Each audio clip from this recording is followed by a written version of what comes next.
Between 50 and 80% of business partnerships fail. But rather than focusing in on the negative and the reasons why business partnerships fail, let's discuss the reasons why strategic partnerships actually succeed. I'm Gregory Wade. The fact of the matter is that between 20% and 50% of partnerships actually succeed. So let's explore some of the reasons why. The first is that there's a common purpose. The two organizations or companies have come together with the recognition that the sum of the parts is better than the individuals or the individual solution, individual product.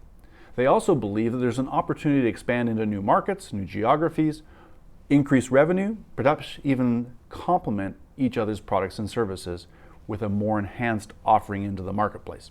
So common purpose is super important. And the parties at play actually recognize that they've come together for this reason.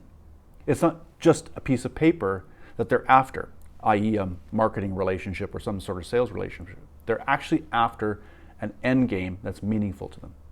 The second is that the C-suite, starting at the C level, the CEO, fundamentally believes that the combination of the two companies or organizations is critical to the organization's future and to their purpose.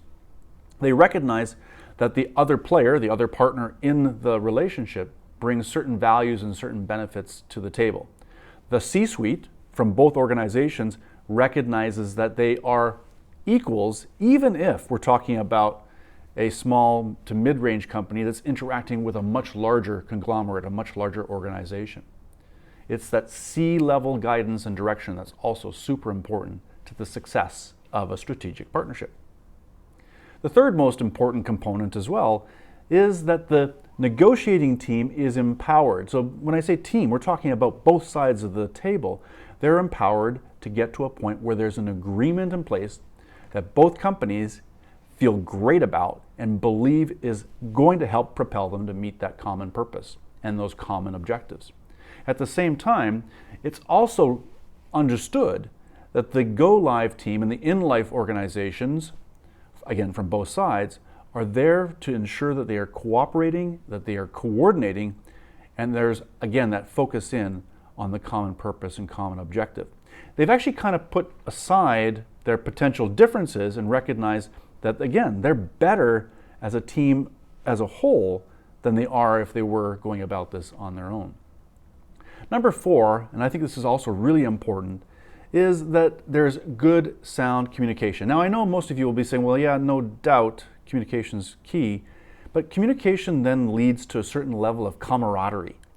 You actually want to be around the individuals from the other organization or company that you're working with. So there's a certain level of camaraderie, a collegial feel to the organization that you've jointly put together.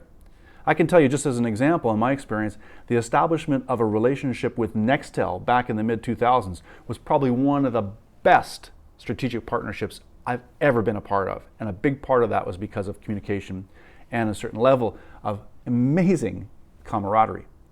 Number 5 in the critical aspects that help to drive a strategic partnership relates to the fact that the players, the parties, check their egos at the door. They recognize that yes, there may be a heavyweight and a lightweight in the combination, but guess what? You come into that same playing field and you again recognize that if you're able to check your ego at the door, you're much better off in the combination of the whole than you are the individual piece parts.